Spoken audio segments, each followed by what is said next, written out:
So this is my home cafe. Just finished making a long black.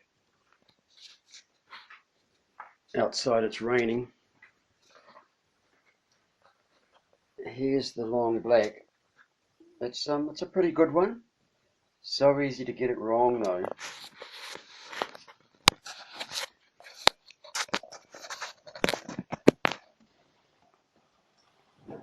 But I'll just give you another little close-up of the long black.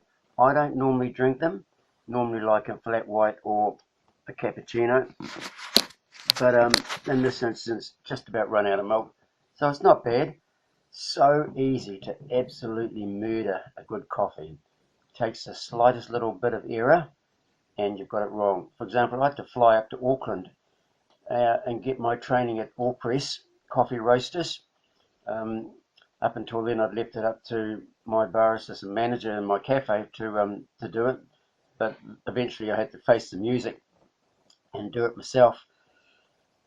But just think, all that work, all that training, and one little mistake, and you can get it wrong, and the customer will not be happy. There you go, and see what you think. I think it's not too bad.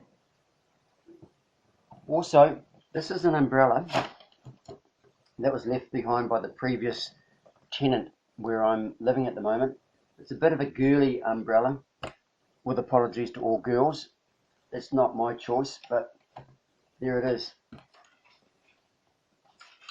And but no amount of umbrellas really is going to be sufficient protection for someone when I rain on their parade. I know I'm perfectly capable of doing that. Doesn't take much from me to put my foot in my mouth. And you can sort of carry on thinking that you've not really done too much wrong, just stated the bleeding obvious about something. It may be why I quite like the fable by Hans Christian titled The Emperor's Clothes, where this truckload of preparation is done to dress the emperor up for his big parade, and this child comes along and states the bleeding obvious. The child doesn't really know that they are putting their foot in it, but they just say what the child needs to say. And I certainly know that the child in me, the inner child, can sometimes just blurt out stuff that probably should be kept to oneself. However, the good news in The Emperor's Clothes is that the emperor himself sort of realizes that he's made a bit of a mistake too, and he faces up. And really, there's a good outcome all round. Speaking of confessions, I remember the first time I took one as an investigator. A truckload of money was spent on training Neil up to do interviewing and investigation stuff. And so if I could take somebody to a point where they needed to really fess up to what they'd done wrong, basically confess to a criminal offence, then that saved me a truckload of work. Best of all, it saved me going to court and facing down a defence lawyer, which I loathe doing.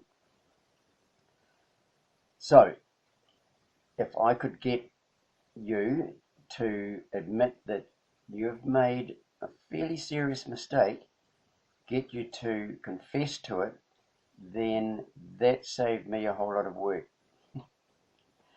So I did have an agenda behind it. I remember Constable Lee Andrews once asking me, "How come, Hunter, you get so many confessions?" Well, that was the easy answer to it.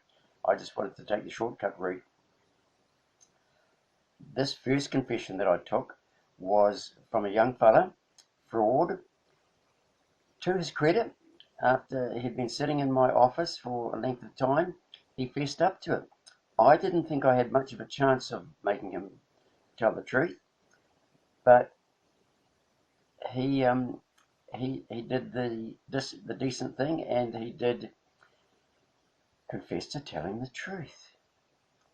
Much to my amazement, and much to his mother's amazement, because about a week or so earlier she had called us and asked why we were being big fat meanies against her son, who she thought was squeaky clean. To her credit, after her son admitted to his offence, she rang and apologised for criticising us. I'm sure that those are analogies of stuff that happens in the Bible. Doesn't hurt to take a deep inner looking at what we do sometimes, does it? Hope you enjoyed this.